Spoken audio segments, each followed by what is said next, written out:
আল্লাহু আকবার, আল্লাহু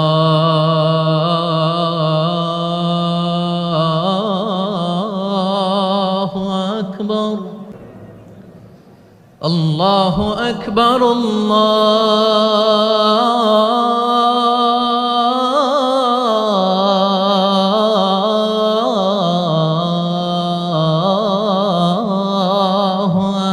আকবার।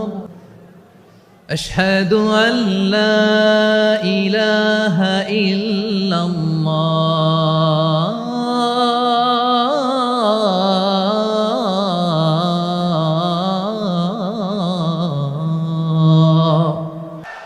এদেশে আজান শুনে সূর্য ওঠে শহর গ্রামে, এদেশে আজান শুনে সূর্য ডুবে সন্ধ্যা নামে, এদেশে সকল কাজে সবাই বলে বিসমিল্লাহ, এদেশে ভালো কিছু দেখে শুনে হাসি মুখে সবাই বলে মাশা আল্লাহ।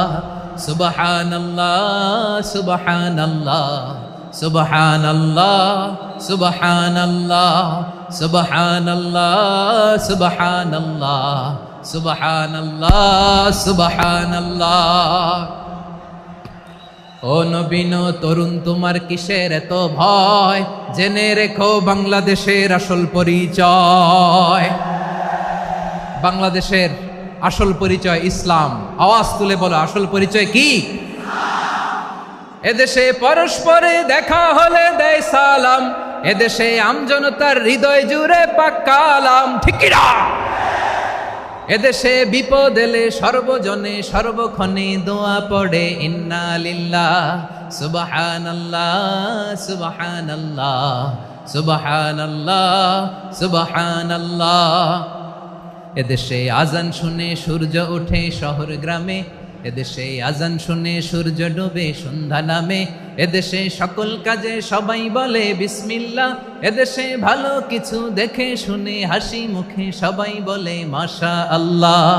সুবহানাল্লাহ, আওয়াজ করে সুবহানাল্লাহ, সুবহানাল্লাহ, সুবহানাল্লাহ, সুবহানাল্লাহ। সবাই একসাথে সুবহানাল্লাহ, সুবহানাল্লাহ, সুবহানাল্লাহ, সুবহানাল্লাহ। আবু মাহজুরা রাদিয়াল্লাহু তাআলা আনহু মক্কার মুয়াজ্জিন, আগে ছিল মুশরিক, পরে হয়েছে মুমিন। উনি কিভাবে মুমিন হইলেন এই ঘটনাটা একটু আপনাদের শোনাতে চাই। আবু মাহজুরা রাদিয়াল্লাহু তাআলা আনহু কিভাবে মুসলিম হলেন, আওয়াজ করে শুনেন। হুনাইনের যুদ্ধ ৮ম হিজরি, বিষ্ণু ঈসা ইসলাম হুনাইনের যুদ্ধ শেষে ফিরতেছেন, পথিমধ্যে বেলাল রাদিয়াল্লাহু তাআলা আনহু হুনাইনের যুদ্ধে ৮ম হিজরি। কত হিজরি? সবাই বলেন না একটু, কত হিজরি? ৮ম হিজরিতে হুনাইনের যুদ্ধে রাসূল সাল্লাল্লাহু আলাইহি ওয়াসাল্লাম ফিরে আসতেছেন মদিনায়। পথিমধ্যে বেলাল রাদিয়াল্লাহু তাআলা আনহু আজান দিচ্ছেন। কি দিচ্ছেন? তো পাশে ছিল মুশরিকদের একটা পল্লী, কিছু মুশরিক তরুণ, কিছু অমুসলিম কিশোর, তারা আজানকে ব্যঙ্গ করতেছে। বেলাল রাদিয়াল্লাহু তাআলা আনহু আজান দিচ্ছেন, ওই বাচ্চাগুলো মুশরিক, তো ওরা আজানকে ব্যঙ্গ করতেছে, বিকৃতি করে ওরাও আজান দিচ্ছে। উদ্দেশ্য হচ্ছে আজানকে নিয়ে ঠাট্টা করা। ব্যাপারটা মনে কষ্ট পাওয়ার মতো ব্যাপার না? কিন্তু বিশ্বনবী ওইখানে দেখেন কি খুঁজলেন। বিশ্বনবী খেয়াল করলেন অমুসলিম কিশোরদের মধ্য থেকে একটা কিশোরের গলাটা বড় দরাজ গলা, কণ্ঠটা বড় সুন্দর। খেয়াল করে দেখলেন যে কিছু কিশোর বেলালের আজানকে ব্যঙ্গ করে, বিকৃতি করে, কিন্তু একজনের কণ্ঠ দেখতে পাচ্ছেন না এত দূরে, কিন্তু কণ্ঠটা বড় সুন্দর, দরাজ গলা। বিশ্বনবী সাহাবীদেরকে বললেন, ধরো এগুলারে, ধরো। সবগুলারে ধরে বিশ্বনবী সামনে আনা হলো। ওরা হাঁটু গেড়ে বসলো। বিশ্বনবী বললেন, তোমাদের মধ্যে কে যেন ব্যঙ্গ করে আজান দিচ্ছিল, তার গলাটা বড় উঁচু, গলার বেসটা বড় মজবুত, মেলোডিয়াস, সুমধুর কণ্ঠ, কে? আবু মাহজুরা বলে, আমার বন্ধুরা সবাই আমার দিকে আঙ্গুল দেখায়, আমি পড়ে গেছি বিপদে। রাসূল সাল্লাল্লাহু আলাইহি ওয়াসাল্লাম বাকি অমুসলিম তরুণদেরকে ছেড়ে দিলেন, বললেন তোমরা যাও। এবার আবু মাহজুরারে পাইছে। আবু মাহজুরার চুলের মধ্যে হাত দিলেন বিশ্বনবী, মাথায় হাত দিয়ে বললেন, এবার আজান দাও দেখি। আবু মাহজুরা বলে, আমি তো আজান দিতে জানি না, কারণ আমি তো বেলালেরটা শুইনা দিছি, আমার তো মুখস্থ নাই, আমি তো আজান দিতে জানি না। বিষ্ণু বললেন, জানো না? তাহলে আসো আমি তোমারে শিখাই দেই। সুবহানাল্লাহ পড়ে। আবু মাহজুরা হাঁটু গেড়ে বসে, বিশ্বনবীর মোবারক হাত আবু মাহজুরার চুলের মধ্যে। বিশ্বনবী আজানের মুআল্লিম আবু মাহজুরাকে বলতেছে, ঠিক আছে তোমারে শিখাই দিচ্ছি, আমি যা যা বলবো আমার সাথে সাথে বলো, পারবা? আবু মাহজুরা বলে, পারবো। বিশ্বনবী আজান দিচ্ছেন মাথায় হাত দিয়ে, আল্লাহু আকবার,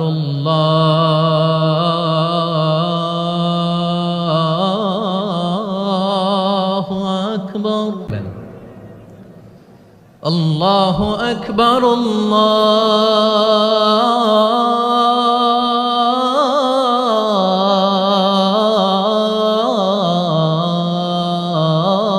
আল্লাহু আকবার, আশহাদু আন লা ইলাহা ইল্লাল্লাহ,